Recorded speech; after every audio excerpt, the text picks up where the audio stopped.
What's up, guys? Welcome to a new episode of the Young Guns podcast. Yes, it's been a while. We've been very busy, but we couldn't miss a breakdown on arguably the biggest trade of the decade. So, a big surprise in Mikko Rantanen being traded from the Colorado Avalanche to the Carolina Hurricanes. But not only that, it's a three-way trade where we see Taylor Hall also head to Carolina with Mikko Rantanen from Chicago. So Chicago receives a 2025 third round pick. Um, and they also retain 50% of Rantanen's salary. And Colorado, in this case, they receive Martin Necas, who is having a career season. They get Jack Drury, a 2025 second round pick, a 2026 fourth round pick, all from Carolina. So, in our thumbnail, we say that this is probably the biggest shock since Gretzky because it is. We did not think that Mikko Rantanen, especially in his prime, being a three-time 100-point player and probably going to be a four-time 100-point player after the season, being traded. And we know that there was negotiations happening. He's going to be a UFA at the end of the season. But, I really thought that Colorado was going to try to get this done because, the way I see Colorado is that, McKinnon and Rantanen are a 1-2 punch, the same way that Draisaitl and McDavid are a 1-2 punch. You need to have both of them in order to be one of the top dogs in the NHL. And I do believe that, in trading for Necas, it's a complete downgrade. He's never gotten 100 points in his career. Rantanen has proven that. Yes, he is 2 years younger, but Rantanen is on another level, in my opinion. So, and with that being said, Mikko Rantanen was also completely caught off guard, according to Andy Strickland, and he's very upset about this trade. Colorado showed very little interest in attempting to re-sign him over the last several months, and this is deemed as a panic move from the Colorado Avalanche. Also, in terms of Mikko Rantanen's legacy in Colorado, he's a 10th overall pick in 2015, two-time All-Star, 55 goals in 2022-2023, Stanley Cup champion, 6th in franchise history in goals, 7th in franchise history in points. So, that Stanley Cup run, that line of Landeskog, Rantanen, and McKinnon is the last time we'll see them together, unfortunately. And we know that Landeskog's been, rehabbing from his injury, but he's a long way from coming back, in my opinion. So I don't know what Colorado was thinking, but good on Carolina for capitalizing on this. We know that they had interest in Pedersen and Miller, but the minute Mikko Rantanen's available, you better jump on that. Yeah. And it's an interesting move. I mean, this was obviously a shock that sent shockwaves to, Twitter and just the NHL last night. I mean, I don't think anyone expected this to happen. I mean, especially on a random night in January, but also just, this type of trade, this magnitude of a trade to happen at this very big. I mean, we heard rumors that Carolina, like you said, was in on JT Miller and also on Elias Pettersson.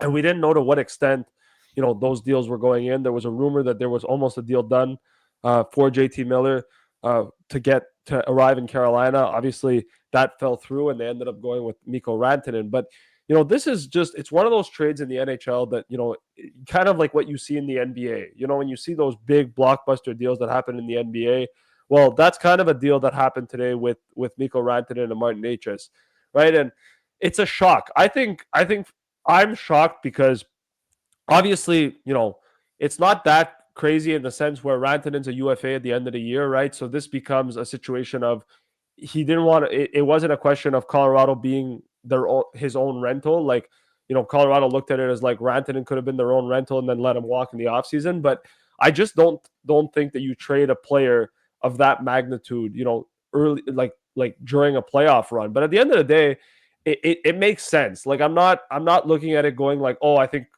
Colorado made a mistake. I'm looking at it as like, look, they looked at their asking price. They saw that he wanted $14 million from what the rumored asking price was.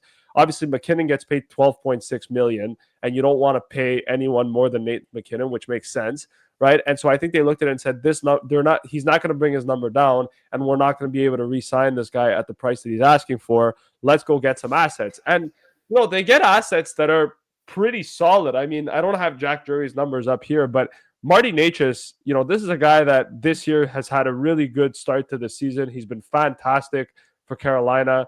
55 points, 16 goals, 39 assists in 49 games.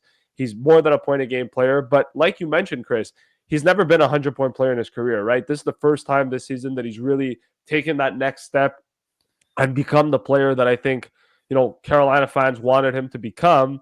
Although, coming off a 53-point campaign last year, right, he's never been a point-a-game player in his career. So it's a really, let's say, interesting trade in the sense where, Colorado get themselves, a good first, second-line winger who's on a career season this year, but they're trading a guy in Mikko Rantanen who has been there his whole career, won them a Stanley Cup, like you said, is seventh in franchise history in points.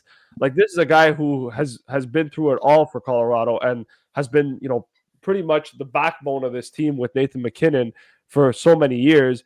And to just trade him, like I said, mid-season is pretty surprising. And I think the return for Colorado is underwhelming. Like, I like Necas as a player. I think Necas is going to bring some stability to that forward core. I think, likely he's probably going to play with Nathan MacKinnon is what I would expect, right? And then you have Jack Drury as well in that deal going to Colorado as well, who is a decent fourth line guy that can provide some depth for the team, and he's very good in his defensive zone. So I think as a defensive forward, he could be solid for them as well. But I just don't think that you look at this deal and you go, this is a good trade for Colorado. I think they end up not getting as much value as, perceived, but this is great value for Carolina. I mean, Mikko Rantanen's a 100-point player in his career. He's going to be playing with his fellow Finn, Sebastian Aho, both at the Four Nations and now together in Carolina.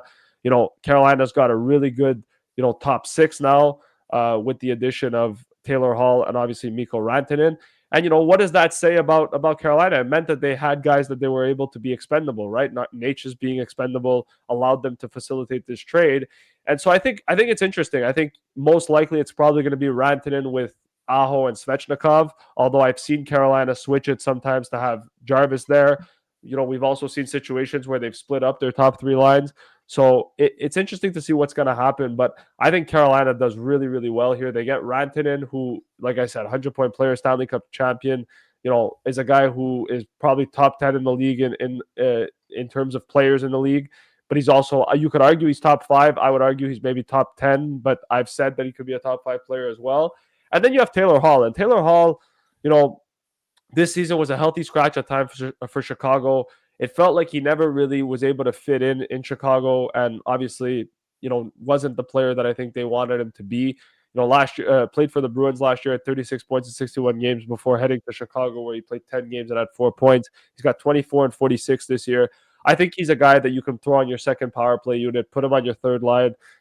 Could be a guy that could provide some depth goal scoring for you. And look, he's past his prime. I mean, he's not the same player he once was. He dealt with a lot of injuries in his career, but he's still serviceable for Carolina to where he can be added and help them, in the offensive zone, be able to score some goals. And it allows them to, be able to add a player of depth and a guy who's played playoff games in his career and been pretty good in the playoffs as well during his time there. So I like this move. I think Carolina comes out winners in all of this, even if they don't get to re-sign Rantanen. At the end of the season, I think if you win a Stanley Cup, you don't really care, right? So it's interesting to see. But if they end up locking up Rantanen on that deal, then I think they're really going to win this deal. And then for Chicago, I mean, they take a third-round pick to retain 50% of Rantanen. I feel like Chicago just didn't really do a good job here. You trade a player in Rantanen and on Hall, you don't even get an asset back for Hall. You get like a young prospect by the name of Juntorp, I think is what his name is. Juntorp, who is just a prospect, and then a third-round pick for retaining 50% of Rantanen. I just feel like it was a little bit underwhelming. This shows to me that Taylor Hall had no value. Yeah, well, according to them, right? And then also he made $6 million.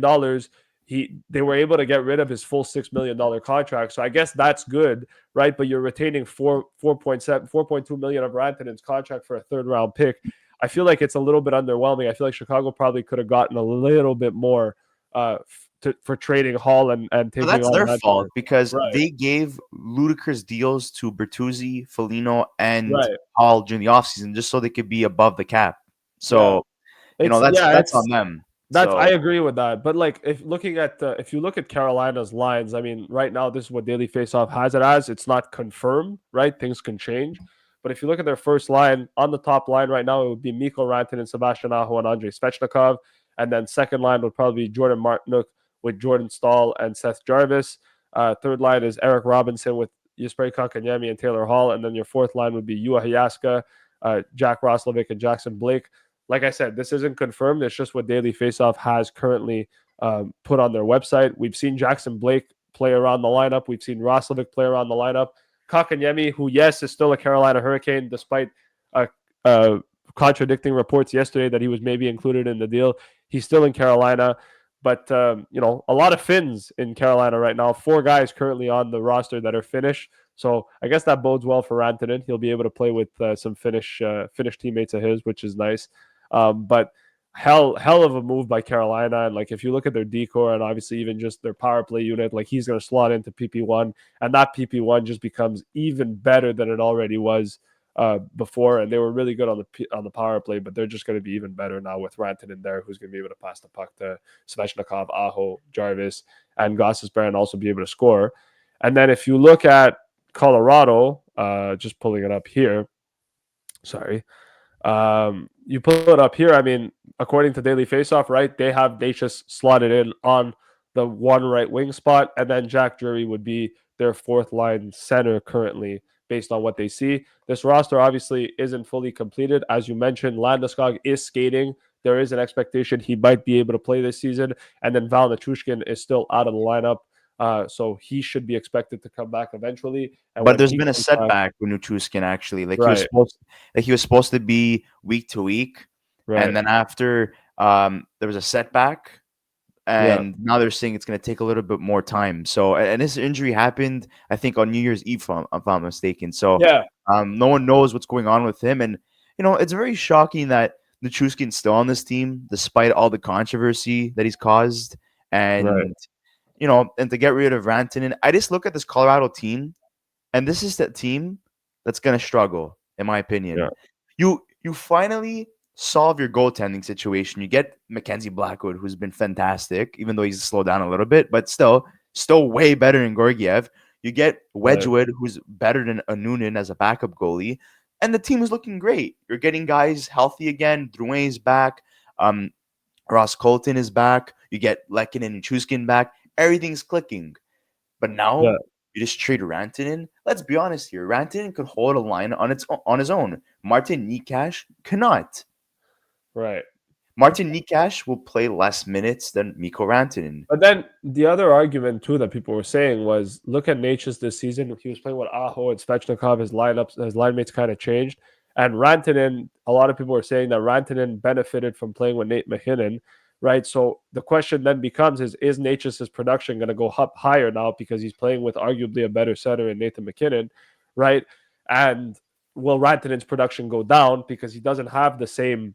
Although he's got a better, let's say, you could argue that he's still playing with really good players in Aho and Svechnikov, and he's playing on a good power play unit, right? He wasn't necessarily the guy that was fully relied upon in Colorado. Like, they had Makar, they had McKinnon. It allowed him to not necessarily be the guy, but he could kind of just do his own thing and still be productive. Whereas in Carolina, he's going to be touted to be the guy now, right? He's going to be there to be like, you're the guy, you're the number one guy. We want you to be the guy and lead this team forward, right? So Yeah.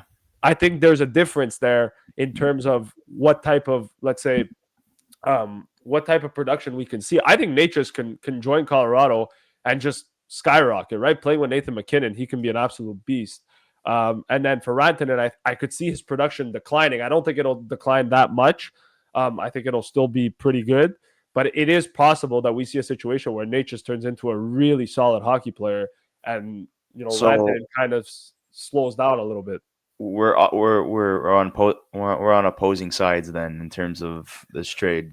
I'm not on opposing sides. I would say that I think I understand it. Like I said, I still think Colorado loses this deal just on face value in terms of what they got as assets. But I think that Necas is the type of player, right? He's 26, so he hasn't full. He's still developing, but he's at the point where he's going to reach the prime of his career. And I feel like now is the best time that you're going to get the best production out of him, right?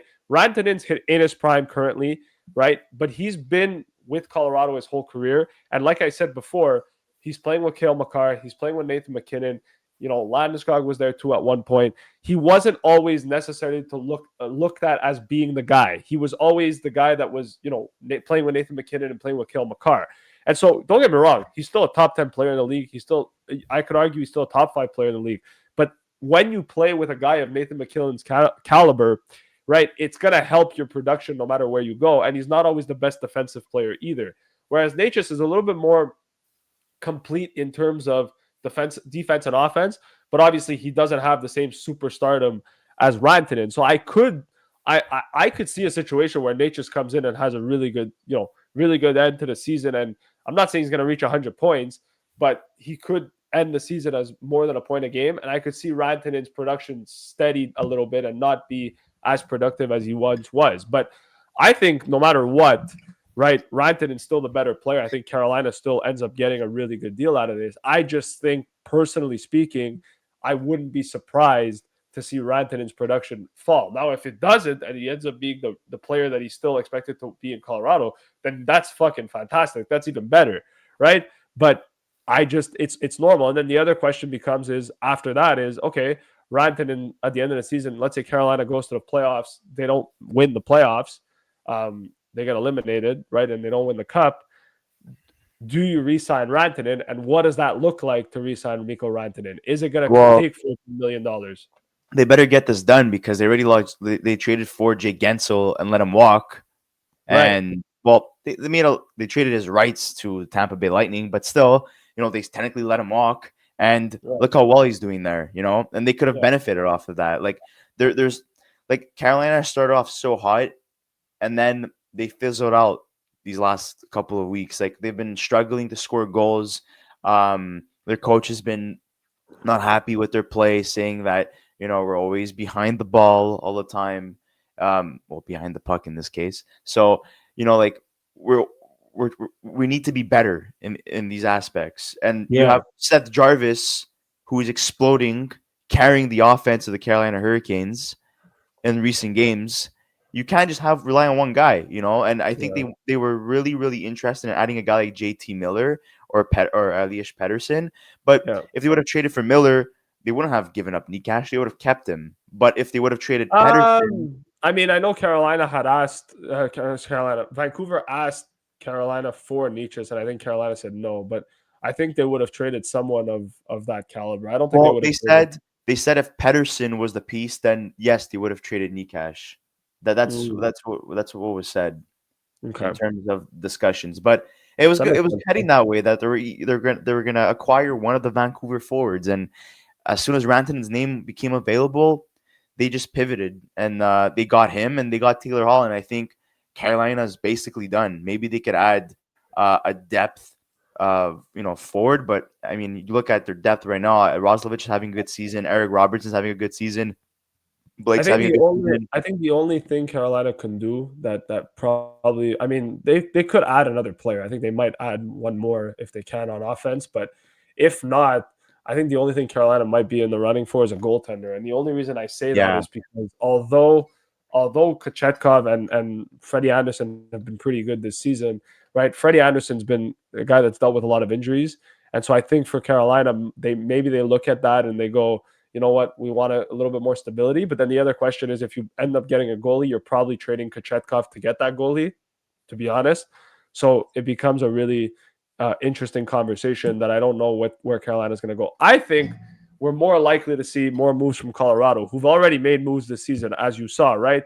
They went to go get Scott Wedgwood and Mackenzie Blackwood. They changed their goaltending completely. They now went to go get Necas and Jack Drury. There's rumors that they're not done. I'm not surprised that they're not done. As we mentioned before, right? Landeskog may come back. Eventually, Netrushkin had a setback, but he could still come back eventually. I think they need a second line center. I I think believe. middle stats on his way out. Right. I have a feeling that Colorado is going to have to go get a second line center. I don't know who that second line center is going to be. I think a really good player for them that would be really interesting is a guy like Brock Nelson of the Islanders. I think he would be a really good add for them at center. So I don't know, but I don't think Colorado's done yet. Obviously, everybody wants Sidney Crosby to play with Nathan McKinnon and the whole Not thing. happening. I don't. I don't know. I personally would love to see it. I think Crosby and McKinnon together would be absolutely insane. I just don't know if Pittsburgh's going to do it. Obviously, Got and I it. don't I think if they do it, it would probably be in the offseason. They wouldn't do it during the regular season, but I'm not sure. But either way, I don't think Colorado's done yet. I think they have a little bit more that they want to do. But it's going to kick off the trade season now. I think what this trade shows more than anything else is forget about um, like this trade altogether. The biggest losers to come out of this trade is the Vancouver Canucks. And the reason I say that is because Vancouver now has two guys that don't want to play with each other in Pedersen and in JT Miller. And their market for two teams that would have potentially been interested in JT Miller or Elias Pedersen are now pretty much out of the sweepstakes, right? Yeah. So it puts them in a really tough spot because now you've lowered your your teams that you can trade them to. And JT Miller, one of the teams he wanted to go to was Carolina. The other one's New York, right? And the other one's most likely going to be New Jersey. So now you only really have, let's say, two options for JT Miller, right? And for Pedersen, I mean, are you really going to trade a guy that you just signed to a contract at $11.6 million? I know he hasn't been great this season, but what's the asking price for Pedersen? If you look at what Colorado got for Rantanen, what's the price for Pedersen? Is it going to be the same? Is it going to be different? Maybe because he has term, it's probably a little bit more compared to Rantanen because Rantanen's a UFA, but I don't know if Vancouver is going to get the value that they necessarily want after seeing what went on with Rantanen and Necas. So it's a big concern. And I think if you're the Canucks right now, you're in a tough position because now you're going to have to find ways to figure out to solve that problem, and you may not be able to get the value that you would have wanted to get previously from those guys had you traded them earlier. But that's where I'm at with that. And at this point in time, middle stat, they're not happy with him, even though he had a Right. really good start to the season. He's just not feeling the duties of a second line center. Right. So there's that, and so he's back in trade rumors, and also Ross Carlton cooled off significantly since he came back from his injury. So there's that, and Drury, he's always in and out of the lineup. He's probably still not at 100%, but when he is, he's doing well. Lehkonen, very inconsistent. Like, it really falls on Nathan McKinnon's shoulders in terms of the forward group, in terms of points right now. And now, how does Martin Necas slot in? Will he produce as Right. much as he was in Carolina, or will it take some adjustments, to get some chemistry with these guys? But we'll see what happens. And in terms of Rantanen, I think he's gonna slot in perfectly with Aho. It's a guy he's played with before, Right. for the national team. So there's Yeah. no. So I think that should be fine. But in terms of the lines itself, I think Jarvis, Martinuk, and Stahl have been the best line in Carolina this year. I know that's Yeah. saying a lot, but it's true. Like, overall, they've been the best line. Their power play was amazing at the beginning of the year, but has cooled off this past month. Well, now But they a lot better now. well, yeah, with Rantanen, yeah, 100%, it's gotten so much better. Um, and hopefully, I think the person who benefits the most from this is Svechnikov. He's not having the greatest overall season. He had a great start to the season, but he has slowed down. So I think he could benefit off this. I think they're going to start with what is projected as a lineup in Svechnikov, Aho, and Rantanen as a first line. But Brendan Moore is not shy with his lines. Like, he's put Nope. Svechnikov on the third line. He's put Jarvis Right. on the third line. He's put Right. Necas on the third line. He doesn't care who you are. If you're not playing the right way, he'll demote you and he'll promote Yeah. those who are playing better. So No, exactly. that's the way he rolls. And in terms of JT Miller, I think he's going to end up becoming a New York Ranger. They had a deal in place. They were about to sit him out. The trade fell through. But now with Carolina being out, and I think they were the favorites, it comes down to New Jersey and New York. And I think Or I Miller. mean, if the Islanders want to make a move, great, but I don't know what they're gonna give up Oh, they're for so it. cheap, man. They're not gonna do that. They Well, I'm literally just went to saying go because sign Tony Eastern, DeAngelo. That's how cheap they are. he wanted to go to it's because he wants to go to like Eastern like US, which Eastern US would be like Carolina, New York, right? And so obviously the Rangers and the Devils, but then we're still forgetting about the small little New York team called the Islanders. But I don't think he would play for the Islanders. I mean, I'd be shocked if anyone wants to play for the Islanders. That's just my opinion. Yeah. Anyways, So, that's pretty much it in terms of our trade breakdown. But we'd like to hear your thoughts in the comments section below. right. Who wins this deal? What are your expectations for these new players that are acquired? Who's going to have the biggest impact? Obviously, it's going to be between Rantanen or Necas. What's Taylor Hall's role in all of this? And yeah, make sure to like this video, subscribe to our channel if you haven't already. And do you have any additional thoughts, Luca, before we end today's episode? Nope. Other than the fact that I think Carolina just put themselves as probably the favorites to win the cup. That would be in my Uh, if they weren't favorites already, they are now.